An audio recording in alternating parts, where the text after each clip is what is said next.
TV Mãe de Deus, o canal da unidade. Eu gostaria de dividir em 3 momentos a reflexão, e no primeiro deles, olhando para a caminhada dos discípulos de Emaús, olhando para a caminhada que vocês fizeram no início dessa 10ª caminhada, foram em torno de uns 20, 30 quilômetros? 24 quilômetros. Aqui foram 11 quilômetros, vocês caminharam um pouco mais que os discípulos de Emaús. Olhando também para o convite do Ano Santo extraordinário, que na palavra do Papa Francisco quer simbolizar a caminhada da vida toda nossa. E ao trazer esse fenômeno da peregrinação, da caminhada, a nossa caminhada, a caminhada dos discípulos de Emaús, a caminhada da igreja, eu destaco aqui 2 palavras bem especiais desse ano, para o ano da misericórdia, e também com relação à Eucaristia. Jesus em nossa vida é proximidade e presença. Na Eucaristia, nas obras de misericórdia, espirituais, corporais, na vida nossa, caminha conosco, é presença e proximidade. Interessante a gente lembrar os discípulos de Emaús voltando de Jerusalém para Emaús, entristecidos, desesperançados, sofrendo, e de repente alguém se aproxima deles. Como nós viemos para essa caminhada? Como está a nossa vida nesse momento? Cada um talvez teve uma motivação, um convite de um amigo, porque já veio, porque sabe mais ou menos como é, ou porque justamente não sabe como seria, e então vamos lá para ver como será, porque se responsabilizou em trazer outros jovens, e tantos talvez são os motivos pelos quais nós estamos aqui.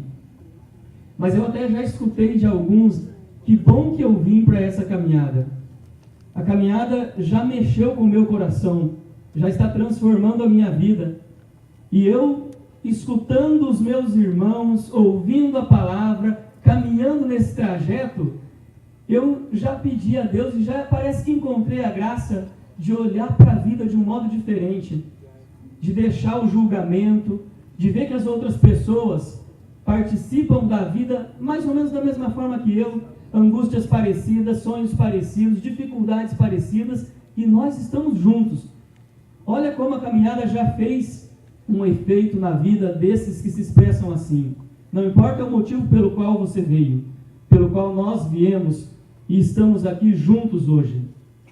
E as graças de Deus são abundantes com certeza, e a misericórdia dele não falta na nossa vida, e ele continuará assim, presente e próximo, nos ajudando.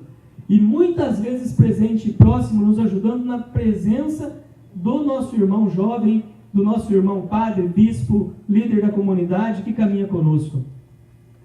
Outro dia eu escutei, na verdade eu li uma reflexão de um cearense que, segundo a informação do texto, era analfabeto, não sabia ler nem escrever. Mas olha o que ele disse, falando a respeito de si, pensando sobre si, sobre sua pessoa. Quem sou eu? Eu sou pessoa? Aí ele se expressou assim: eu não sou pessoa, eu sou apenas pedaço de pessoa. Pessoa inteira eu só sou na minha comunidade, no meu grupo, caminhando com o meu grupo.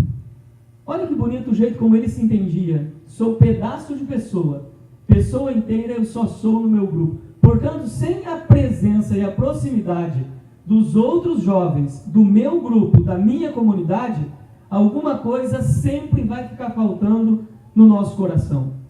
E nós teremos mais dificuldade de fazer essa experiência da proximidade e da presença misericordiosa do Senhor conosco. E é interessante observar o jeito que Jesus se aproxima e se faz presente na vida dos discípulos de Emaús. Ele não chega e não diz, como que é seu nome? Osiel. Ele não chega, Osiel, por exemplo, talvez está indo para uma direção que não era para ir. Não é para você ir para Emaús, é para voltar para Jerusalém. Mas Jesus não chega para ele e diz assim, o forasteiro naquele momento: Osiel, dê meia volta e volte para Jerusalém. Eu te ordeno, faça isso. Mude de vida nesse momento, se converta, o destino não é aquele, é este. Como Jesus faz? Ele se coloca na escuta, pertinho. ele vai junto, ouvindo o que se passa, o que vocês têm a dizer. Osiel, como vai a tua vida? E ele vai caminhando na direção que Osiel está indo, acolhendo a vida dele naquela direção, até o momento em que ele se sente habilitado, pronto, tocado, para fazer a meia volta e voltar, anunciando o Senhor. E é interessante, nós como comunidade, como grupo, como jovens unidos, temos muito mais chance, acreditemos nisso, de poder sentir essa inteireza da vida, essa ajuda que o Senhor nos dá. Então que Deus realmente, como pensou e como tocou o coração dos discípulos de Emaús, abençoe e toque o nosso coração, para que essa caminhada de fato gere muitos frutos na nossa vida. E deles, gravemos bem nesse primeiro momento, presença e proximidade. Eu não sou ninguém sozinho. Eu preciso de você, você precisa de mim, nós precisamos de Cristo até o fim. Até o fim. Dá um abraço em quem está do teu lado, só em um. Escolha um, não fique ninguém sem, pelo menos, relar a mão um no outro e diga, eu preciso de você. Que bom que você veio nessa caminhada comigo. Que bom que você está aqui. Que bom que você é presença na minha vida. Que bom que com você eu posso escutar Jesus, eu posso sentir a sua misericórdia em mim. Amém. Agora, olha que interessante. Quando eu escutei isso hoje, pessoa dizendo para mim, o jovem, a jovem, alguém dizendo para mim que a caminhada ajudou ela a ter um novo olhar para a sua vida, a deixar um pouco o julgamento de lado, eu falei assim para essa pessoa, eu falei, meu Deus do céu, você está colocando em prática um dos pensamentos, um dos ideais do Papa Francisco para esse ano. Que essa peregrinação nos ajude a superar toda forma de julgamento. Que nós não sejamos precipitados em apontar o dedo para o outro, condenando o outro, mas ao contrário, nós sejamos velozes em estender os braços e abraçar e acolher o outro, para que junto a gente se fortaleça e assim, juntos, a gente vença todo o mal, tudo aquilo que muitas vezes quer trazer tristeza e dano para a nossa vida.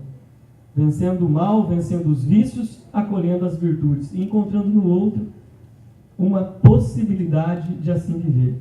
Uma outra comparação interessante que há um tempo eu encontrei é que nossa vida humana, nossa pessoa, ela pode ser comparada a uma cebola. Todos nós conhecemos cebola. Alguns já descascaram cebola, não é? Grande parte de nós talvez já fez a experiência de descascar uma cebola. E conforme descasca-se a cebola, algumas delas pelo menos, a gente chora, não é assim? Descasca a cebola e lacrimeja. E aí, essa comparação diz que nós, seres humanos, muitas vezes procuramos o cerne, talvez o miolo, digamos assim, nosso, dentro de nós mesmos. E quando nós nos voltamos para nós mesmos, nós parece que fazemos esse movimento. Tiramos uma casca e achamos que chegamos no miolo e não chegamos, e choramos, e tiramos outra e vamos pensando que chegamos e não chegamos, e choramos, e vamos, e vamos, e vamos, e não encontramos o miolo. Por quê? Em nós. Porque ele está fora de nós. Ele está em Deus, ele está no outro. Então, jovem, abramos o nosso coração. Ano da misericórdia é para isso. Ano da misericórdia é para fazer a gente se lançar nessa verdade. Eu preciso do outro. Eu preciso escutar o outro. Eu preciso de Jesus. Eu preciso escutá-lo. Sem ele eu não sou ninguém. Sem ele nós não somos ninguém. Eu preciso da presença, da proximidade dele na minha vida. Eu preciso da Eucaristia. Eu preciso da oração. Eu preciso de você comigo. Nós precisamos de nós. Nós precisamos de nós para ser feliz, ser gente, ser realizado, ser pessoa humana. Que Deus ajude que ao voltar para a nossa comunidade, depois dessa experiência belíssima de caminhar, nós levemos essa mensagem com a nossa vida. O segundo momento da reflexão, eu quero me concentrar aqui na hora em que, depois de ter caminhado com os discípulos de Emaús, aquele que eles pensavam que era o forasteiro, era Jesus ressuscitado entre eles, de repente, os dois e Jesus chegaram numa encruzilhada, digamos assim. E Jesus fez de conta que ia continuar. E era já um pouco tarde, mais ou menos uma hora dessas. E o que os dois disseram para o forasteiro? Permanece conosco, fica conosco. Já é tarde, fica conosco. E aqui, queridos jovens, pensemos bem, mesmo na dor, na angústia, um pouco de desânimo ou muito desânimo, aqueles dois, eles foram capazes de fazer um ato muito bom, uma atitude muito importante, que era receber aquele que era estranho na casa deles, dar hospedagem, abrigar, proteger. Onde vocês ficaram esses dias? Conheceram pessoas novas esses dias? Sim. Entraram na casa de algumas pessoas esses dias? Sim. Foram bem recebidos esses dias? Sim. Rezaram esses dias com outras pessoas? Sim. Gente, vocês não têm noção como isso é bom. Olha essa iniciativa, chega a me arrepiar, né, ao pensar nisso. Ela marca de modo indelével para sempre a vida da gente. Fico pensando nesse mês, já é o dia 23 de julho, eu devo ter dormido 4 noites naquela que se chama minha cama, sabe? As outras noites eu dormi em algum lugar por aí. E eu testemunho para vocês aqui como padre, e 11 anos de padre eu tenho, sou lá do Paraná, talvez vocês já perceberam que eu tenho um sotaque um pouco diferente.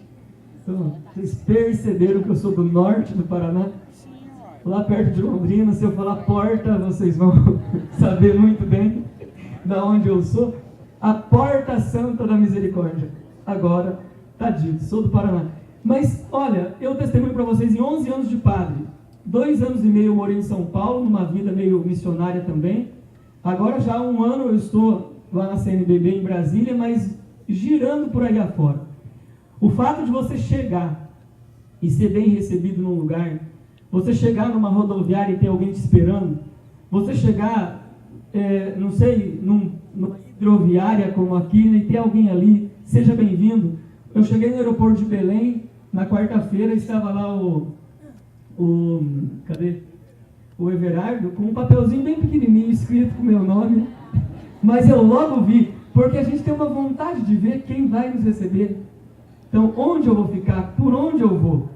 Então, essa experiência de sair um pouquinho do cotidiano da gente e ir para uma outra realidade, ela é fantástica.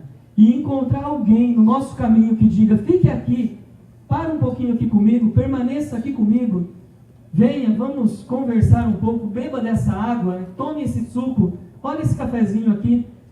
Isso é o que de mais precioso nós podemos levar da nossa vida. É o que de mais precioso nós podemos levar da nossa vida.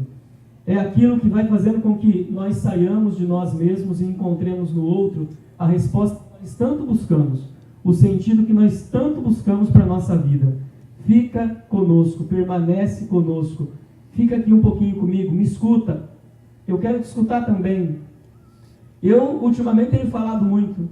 Falo, mas gosto de escutar também quando alguém fala. Mas falando e me preparando para falar, etc., outro dia escutei que um famoso brasileiro chamado Rubem Alves, quem estuda pedagogia, talvez já ouviu falar dele, ele disse assim no final da vida: olha que eu já peregrinei muito por aí e escutei, aliás, e li, segundo ele, muitos anúncios para ensinar a falar, anúncios de oratória, mas eu nunca encontrei por aí um cartaz, um outdoor, sei lá o que, anunciando um curso de escutatória. Um curso de escutatória. Aí, querido jovem, querida jovem, pergunte para você mesmo nesse momento, diante dessa fala dos discípulos de Emaús, permanece aqui conosco. Como vai o meu ouvido? Como vai minha capacidade de escutar? Durante essa caminhada, o que escutei? quando eu entrei nas casas das pessoas aqui em Vigia, o que escutei? E olha, quando a gente de fato dá atenção, disponibiliza os ouvidos, abre o coração para que o outro entre na nossa vida, entre na nossa casa, para que Jesus habite o nosso coração, muita coisa muda na nossa vida. É tão triste quando a gente está assim numa situação, não sei, num grupo de amigos, ou na família, de repente, você está falando, mas de repente parece que é palavras ao vento, né? Os outros estão ali olhando para lá, olhando para cá, não estão nem se preocupando com aquilo que você fala, mas eu estou falando, eu quero ser ouvido, eu quero ser escutado, eu quero ser acolhido. Quantas vezes a gente passa por essa experiência? E eu acredito, repito de novo, essa saída de vocês das suas casas, das suas cidades, paróquias, para estarem aqui nesses dias, onde a rotina, o cotidiano se transforma, é um momento de aprendizado que todos nós precisamos levantar as mãos para os céus e agradecer. Que bom que Jesus permitiu, que Ele abençoou, que nós, de alguma forma, chegássemos aqui. Permanece conosco, Senhor. Voltemos para a nossa casa também, depois desta estadia com Jesus, desse ano da misericórdia, tendo um pouco mais de paciência, tendo um pouco mais de habilidade de escutar. Agora, domingo passado, nós tivemos a graça de escutar no Evangelho a passagem que Jesus estava na casa de Marta e Maria. Tivemos a graça de ouvir na primeira leitura aquele momento em que Abraão recebe 3 pessoas desconhecidas. E não sei se vocês se lembram, né? Abraão para tudo para fazer com que eles se sintam senhores dele. Eu morei na zona rural, no sítio, num lugar chamado Justiná, da Capela Santo Antônio, lá em Tomazina, no interior do Paraná. E lá havia esse costume. Na época não tinha celular, não tinha como você dizer que estava indo visitar, nem tinha como você saber que estava recebendo visita. Mas de repente a visita chegava num dia de domingo, ou não precisava ser domingo, a visita chegava, e aí a gente saía correndo pegar um frango, mata o frango, faz o frango, prepara a comida, escuta a visita, o dia todo juntos de repente. Que bom! Como nós nos sentimos bem em ser bem recebidos. Recebam-se bem, acolham-se, escutem. Se no primeiro caminho, no primeiro momento, nós comparamos a caminhada dos discípulos de Emaús com a nossa caminhada até Vigia, 24 quilômetros, nesse segundo momento, eu comparo esse permanece conosco, Senhor, com o momento em que vocês hoje, se não todos, pelo menos a maioria, depois de uma boa reflexão, de um bom exame de consciência, vocês pararam, sentaram-se diante do padre, do bispo e se confessaram. Que momento lindo, que momento abençoado. E no Ano Santo da Misericórdia, olha como nós estamos sendo agraciados. Nós peregrinamos verdadeiramente. Nós nos confessamos e vamos atravessar a porta da misericórdia daqui a pouquinho. Permanece conosco, Senhor. Nós entramos na sua casa, abrimos a porta da nossa casa para que o Senhor entre e fique conosco e nos ajude a ter ouvidos, a ter coração, a ter vida, a ter braços, a ter mãos, a ter pernas, pés, a ter uma atitude de prontidão para receber os outros na minha vida. E olha, se assim fazemos, a gente vai ver o quanto é melhor ser jovem assim, dessa forma, nesse lugar, nesse espaço, do que em outros tantos. Eu vim querendo não falar de nada ruim, sabe? Falei já a palavra vício agora há pouco, falei já a palavra pecado, eu acho. Mas assim, elas precisam ser talvez lembradas. Mas eu estou assim querendo, o objetivo dessa fala é mostrar o quanto aqui nós temos oportunidade de encontrar a vida. De encontrar a vida em Jesus Eucarístico, Jesus misericordioso, com os nossos irmãos. Encontrando a vida assim, com esperança, com otimismo, o resto é consequência. É desdobramento disso. É a alegria perfeita na presença de Deus e do próximo. Portanto, segundo momento, permanece conosco, Senhor. No terceiro momento, que é agora a hora em que Jesus, o forasteiro, ainda assim entendido pelos discípulos de Emaús, ele se senta à mesa com eles e vivem um momento de partilha. Não sei se vocês leram o Evangelho nas casas que vocês entraram, vocês tinham a Bíblia em mãos, faziam a leitura do Evangelho às vezes. O Dom e os padres sabem, existe uma proposta de Evangelho para a gente rezar nas casas e abençoar as casas, que diz assim, Evangelho de Lucas: entrai nas casas e desejai, a paz esteja convosco, comei do que vos servirem.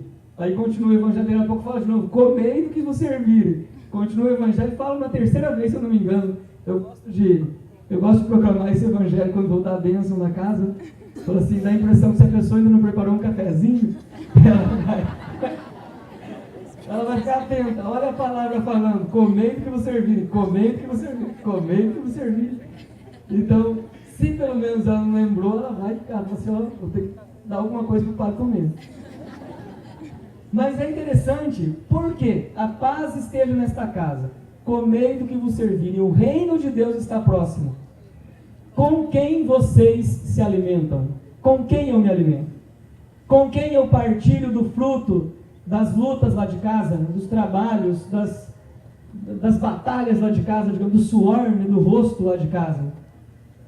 Do meu suor, do nosso. Com quem eu partilho o alimento? Com as pessoas que participam da minha vida, não é assim? Quem você convida para ir tomar um lanche, para tomar um açaí, alguma coisa assim? Quem você convida? E para quem você, às vezes, tira R$1 do bolso para pagar um lanche? São para as pessoas valiosas na sua vida e com quem você partilha e está em paz, ou está buscando paz. Não é assim que funciona? Portanto, um sinal do reino, que o reino chegou, um sinal da paz, que a paz está habitando no meio de nós, é o sentar-se à mesa juntos, para comer juntos.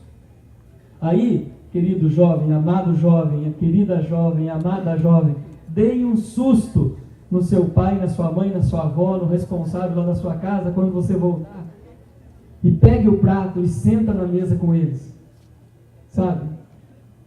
Pegue o prato e senta na mesa, coma junto. Às vezes os nossos pais reclamam que, meu filho, pega o prato e corre para algum lugar. Às vezes vai lá para fora, às vezes vai para frente da televisão, às vezes, não sei, sai para algum lugar, mas não fica com a gente aqui em volta da mesa. Surpreenda lá em casa, quando voltarem. Sentem à mesa. Criem hábito, ao menos uma vez por dia. Se durante o dia você está na escola, está no trabalho, está na faculdade, está não sei na onde, mas escolha uma hora do dia. É o café da manhã? É o café da noite? A janta? Não sei. Sentem-se à mesa juntos. Isso, se vocês levarem também daqui, nesse terceiro momento da nossa reflexão, muita coisa boa você levou dessa caminhada. Comer juntos. É nessa hora que nós vamos sentindo a presença do outro, partilhando da nossa vida, escutando a nossa história, recuperando a memória da nossa família. Quem são aqueles que me deram a vida? Quem é meu pai? Quem é minha mãe? Quem é minha avó? Quem é aquele que cuida de mim? Quem é aquele que deu a vida por mim e dá a vida por mim? Eu recupero nesse momento a comensalidade, comer juntos. Eu recupero nesse momento a gratidão a Deus pela memória da minha vida, pela história da minha vida. Papa Francisco, nesse último texto que ele escreveu sobre o amor na família, Amoris Laetitia, ele coloca essas duas coisas como duas bases importantíssimas para as famílias hoje. E podemos dizer para a nossa juventude hoje, para nós que estamos aí também buscando discernir nossa vocação e construir uma família, que a gente alicerce a família em torno disso, em torno da história, da memória e em torno também da prática de alimentar-se juntos. E Jesus partiu o pão com eles. E ao partir o pão, eles reconheceram Jesus. Eles se deixaram conhecer.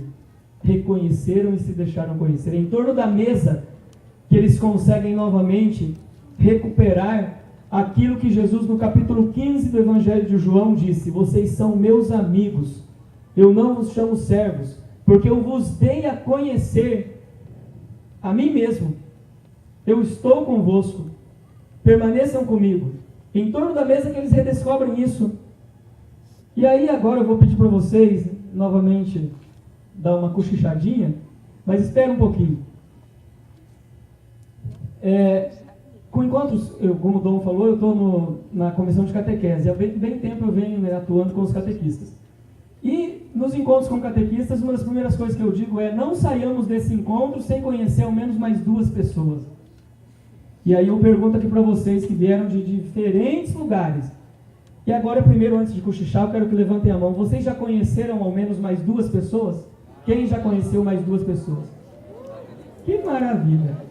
Vocês estão levando o contato dessas 2 pessoas? Sim. Vão se conversar depois? Sim. Que maravilha! Não podemos sair dessa caminhada sem levar ao menos mais 2 pessoas conosco. Na nossa rede de contatos, no nosso coração. E quando nós voltarmos na próxima caminhada para reencontrar com esses 2, esses 3, a gente tem que saber um pouquinho mais deles. Quem é esse que está comigo? Quem é essa que está comigo? Eu sei sobre ele, eu sei sobre ela. Devo saber coisas boas, me preocupar com a vida dessa pessoa que está do meu lado. E agora, se você não sabe quem está do seu lado, como que é o nome dessa pessoa, abraça de novo e pergunta: como é o teu nome? Meu nome é Antônio Marcos. Meu nome é Erivan. Como é o teu nome? Eliane. Pronto, depois me passa teu contato. Neila. Maria. Adailton. Muito bem. Ok, gravem bem o nome dessa pessoa, gravem o rosto dela. Ela é sua irmã. Ela faz bem para a sua vida. Ela faz bem para a sua vida, faz bem para a sua história. Como é teu nome? Pronto, depois eu pego teu contato. Como é teu nome?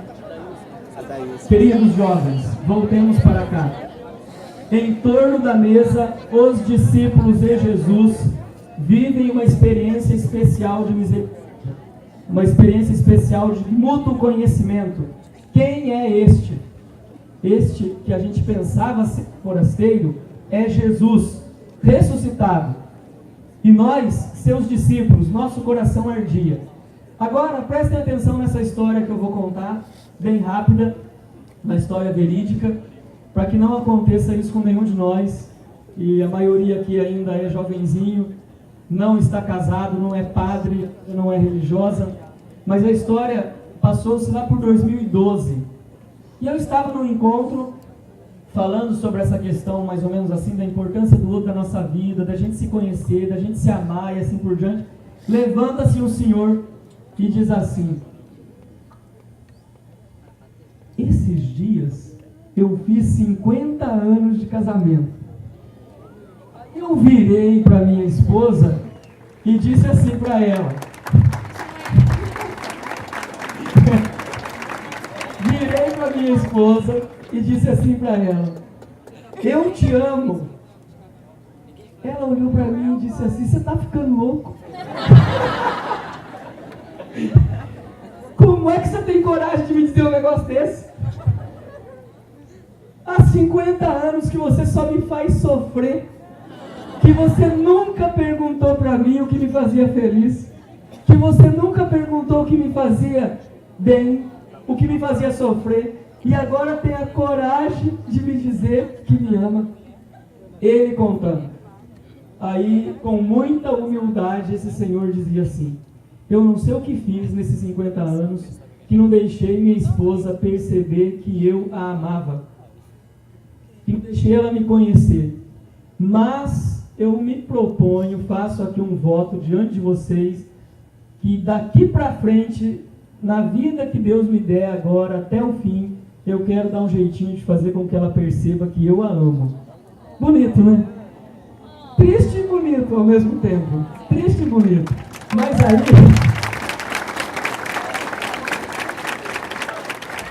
por que eu digo isso para vocês? Porque ó, lá no grupo de jovens de vocês, na paróquia de vocês, saibam quem é quem. Saibam quem são os sofrimentos delas. Pergunte como você está, o que você precisa. Você está bem? Bom dia, como vai? Então pergunte. Lá na sua família, queira saber como vão seus irmãos, como vai seu pai, sua mãe. Se importe. Quem ama se importa. Quem passa pela porta se importa. Entendeu?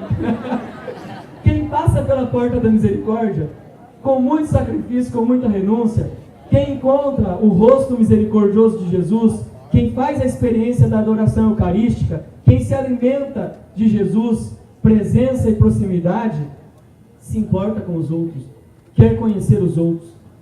Um dia, fazendo uma pesquisa numa casa de formação, onde nós estávamos já há muitos anos, encontrei assim há 4, 5 anos, pessoas que não sabiam, por exemplo, quem era o pai, quem era a mãe, de onde vinha o outro, coisas básicas. Então, que Deus ajude que, olhando para esse terceiro momento, o momento em que Jesus se senta à mesa com os discípulos de Emaús, nós sejamos revigorados no nosso desejo de sentar-se à mesa, conhecer o outro, amar o outro e em Jesus viver a alegria de saber que somos abrigados, somos hospedados, somos amparados, somos protegidos. Primeiro momento, o trajeto, a peregrinação, para ir descobrindo tantas coisas que precisamos melhorar. Segundo momento, permanece conosco, o momento em que nós nos confessamos e vamos passar pela porta santa.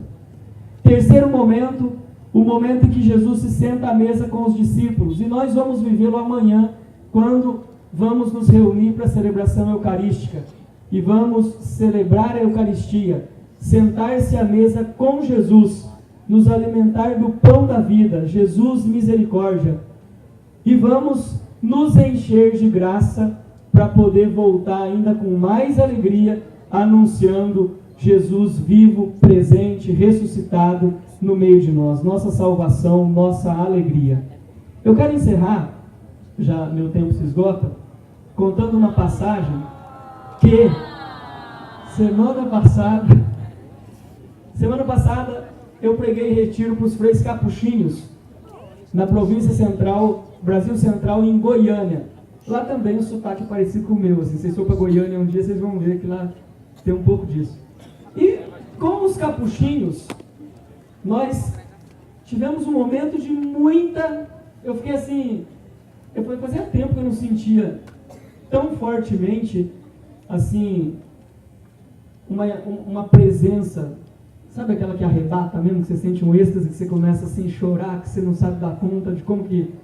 E o texto era de São Francisco de Assis, intitulado A Perfeita Alegria. E nesse texto, A Perfeita Alegria, olha a situação. Ele usa o capítulo 13 da primeira carta de São Paulo aos Coríntios, o hino à caridade, lembram? O hino ao amor. Se eu falasse a língua dos homens e dos anjos, se eu entregasse meu corpo às chamas, se eu desse todos os meus bens, mas se não tivesse caridade, eu não seria nada. A caridade é paciente, a caridade é bondosa, é benigna, não se irrita, não se ensoberbece, e assim por diante. É esse texto. Mas a situação é a seguinte: São Francisco e Frei Leão, um dos primeiros que participaram com ele da obra, da fundação, eles estão voltando de um dia de missão, assim como o nosso, só que bem diferente no sentido do clima, porque era um dia de muita neve, portanto muito frio, e eles estavam famintos, com muita fome. E aí Francisco disse para Leão assim: Leão, você quer saber o que é a perfeita alegria? Aí ele diz: quero saber. Então anota aí. A perfeita alegria não está em a gente sair e anunciar o evangelho a todos os povos pagãos. A perfeita alegria não está em a gente dar todos os nossos bens aos pobres. A perfeita alegria não está em isso e aquilo outro. A perfeita alegria... Aí Frei Leão foi esperando, e daí de repente ele pergunta: Pai Francisco, e onde então está a perfeita alegria? Aí olha o que Francisco diz: Leão, a perfeita alegria está em ser nós, com fome e frio, chegarmos à porta do nosso convento, batermos a porta e dissermos: estamos com fome, estamos com frio, queremos abrigo, precisamos de alimento, e o porteiro disser assim para nós: não vos conheço, e nos enxotar. Aí nós voltamos, batemos de novo na porta, somos seus irmãos, somos Francisco e Leão, recebe-nos, precisamos de nos alimentar, precisamos de nos aquecer. e ele novamente nos enxotar com bofetadas, com chutes e pontapés. E mesmo assim, na fome, no frio e na dor, nós conservarmos a serenidade. Aí está a perfeita alegria. Portanto, a perfeita alegria, na linguagem de Francisco de Assis, está em você vencer-se a si mesmo em vista do outro. Já pensou? Esse ano da misericórdia é para isso também, sabe? Quando alguém me dizia hoje, eu olho a vida de modo diferente. É para a gente olhar a vida de modo diferente. É para a gente abandonar toda forma de julgamento. É para a gente abandonar toda forma de intolerância. É para a gente abandonar tudo o que é mal. E se dar como Jesus se deu a nós. Misericordiosamente, generosamente. Até as últimas consequências. Então, e eu indico para vocês, né, que todos aqui eu vejo que tem um aplicativo, um celular, alguma coisa, coloquem lá no YouTube Perfeita Alegria e à noite, hoje, amanhã e depois escutem essa música. Existe a canção Perfeita Alegria. E aí, por falar em Perfeita Alegria em Francisco, e concluindo mesmo com ele, nesse dia santo para nós, no nosso jubileu, ele também faz uma reflexão sobre quem é o frade perfeito. Aí a gente pode perguntar, quem é o jovem perfeito? Quem é a jovem perfeita? E assim, o frade perfeito é aquele que tem a serenidade da Maria, a Maria não é frade, né? Mas é que tem a serenidade, vou pensar agora em frades, então. A serenidade do José, a paciência do Antônio, a bondade do Pedro, a mansidão do João, que tem a sabedoria do Francisco, que tem a esperança. Então, quando ele conclui o texto, você diz, sabe quem é o frade perfeito? É a fraternidade. Quem é o jovem perfeito? O jovem perfeito nós encontramos no grupo de jovens, na comunidade. É a comunidade. Lembra do pedaço de pessoa? Eu não sou pessoa, sou pedaço de pessoa. É na comunidade, no grupo que eu me faço pessoa inteira. O jovem perfeito, digamos, jovem santo mesmo, está lá, no nosso grupo, na comunidade. Todos nós somando um pouquinho em busca da santidade, vivendo a experiência da misericórdia, para que de fato a gente seja cada dia mais esse sinal amoroso, misericordioso, salvador de Deus no mundo. Então que Deus nos ajude, que Jesus em sua infinita misericórdia, a quem nós contemplamos na Eucaristia, nos ensine a ser misericordioso. Papa diz no número 3 da carta do ano da misericórdia, nós precisamos contemplar o rosto da misericórdia para poder ser misericordioso. Depois ele traz o lema que a gente conhece tão bem e canta tão bonito, misericordiosos como o Pai. E nós, onde estivermos, precisamos revelar essa misericórdia. E quem chegar a nós, procurando abrigo, procurando espaço, procurando casa, procurando coração, deve encontrar em nós um oásis de misericórdia. É assim que está escrito lá. E todos nós somos capacitados para isso. Todos. Todos. E Jesus caminha conosco, presente, próximo, permanece conosco para nos ensinar cada dia mais tudo isso. Vamos fazer um instantezinho de silêncio, podemos até reclinar nossa cabeça um pouquinho e pedir a Deus que nos ajude a conservar no nosso coração isso que nós meditamos e que assim possamos seguir nossa noite, vivendo dentro desse esquema que coloquei, talvez o segundo momento, né? Completando o segundo momento. Já caminhamos, agora confessamos e passaremos pela porta. TV Mãe de Deus, o canal da unidade.